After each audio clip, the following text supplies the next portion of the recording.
Bring it back.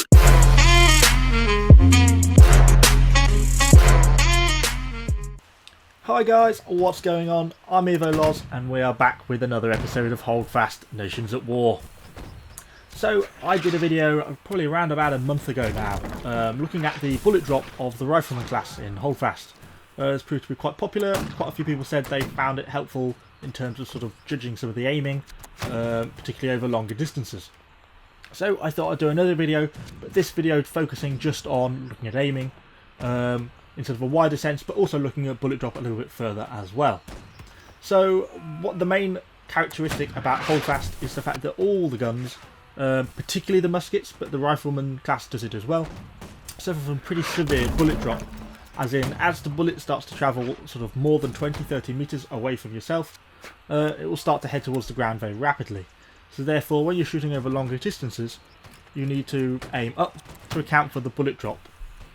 So when you're trying to hit someone at distance, really you want the bullet to be travelling at sort of around about chest height by the time it hits them, because that gives you the best chance of scoring a hit. Although obviously it doesn't guarantee it. A large part of the game is still sort of luck based, because there's quite a lot of inaccuracy in the guns, particularly with the musket. But this can obviously be greatly reduced when you're aiming at the correct height. So when you're shooting over longer distances, there's a large part of it is judging the distance and then aiming accordingly.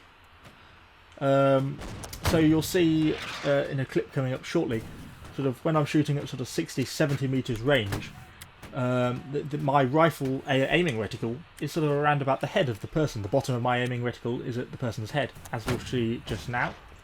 And pop. So that is accounting for the fact that over that 60 meters travel time, the bullet is then travelling at sort of his lower chest by the time it actually hits him. You don't want the bullet to be dropping in and around his feet by the time it reaches him, because the chances then of scoring a hit are greatly reduced, because there's a reasonable chance it's going to hit the earth.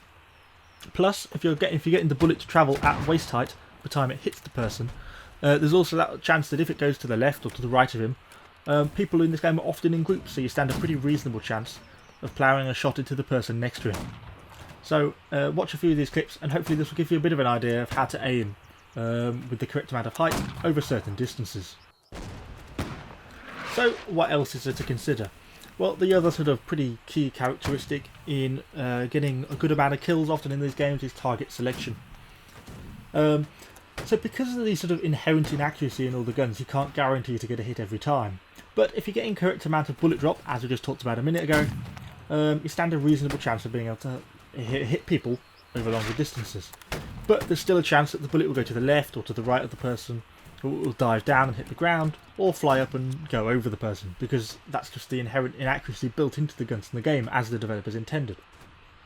But if you can make use of sort of targeting groups of people rather than individuals, you'll stand a much better chance of getting hits. And this is particularly true when playing with sort of the musket shell soldiers over the rifle soldiers. You'll find that when firing at a large group, if you get the correct bullet drop elevation, even with musket soldiers over 60-70 meters, you can get a pretty good chance of getting repeated hits.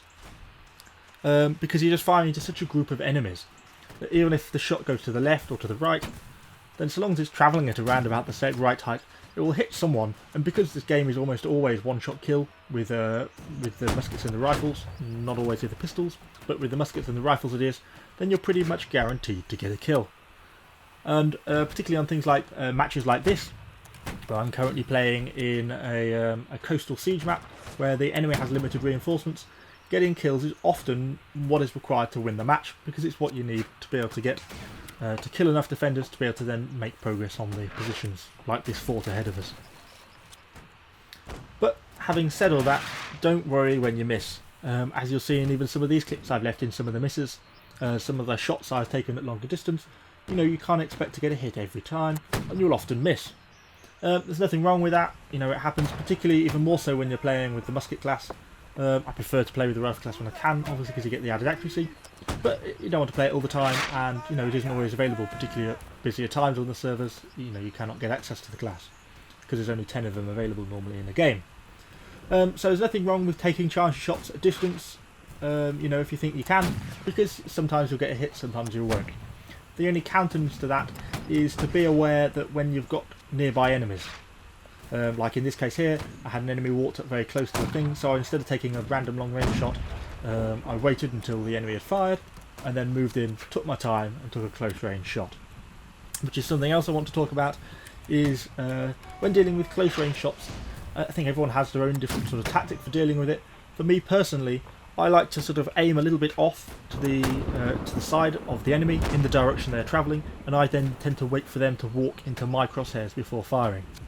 Because often people like to bunny hop around a little bit, zigzag, try and weave, and it can mean if you try and chase them with your cursor, I find it can be quite easy to sort of snap the shot trying to get them and end up missing, and that can be a pretty fatal mistake. So another thing I kind of like to point out is that you do have two camera choices. You have a third person camera like we're in now, but you also have access to a first person camera. And quite often, particularly at the start of the game, I always just kept it in third person because I find it sort of nicer to look at. I like to be able to look at my man. It's easier to move around in third person, I find. But often, particularly when you get into some of the sort of shrubbery areas where you've got trees around, I find it a lot easier to aim in first person mode. And this is something you should really be taking advantage of.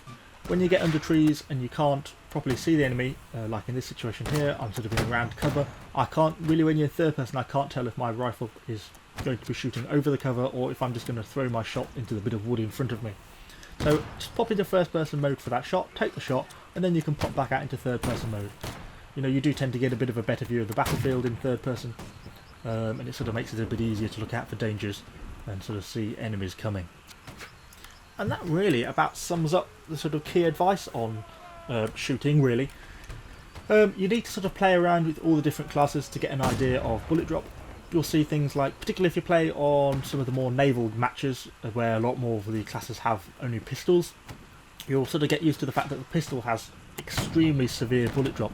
Even sort of over 15-20 metres, you'll find the bullet really starts to drop off. So if you're starting to shoot at people, either as the officer class in land battles or when you're some of the sailors and stuff in the naval battles, if you're aiming at anything over 20 metres, you know, you really need to start giving reasonable elevation to try and get hits.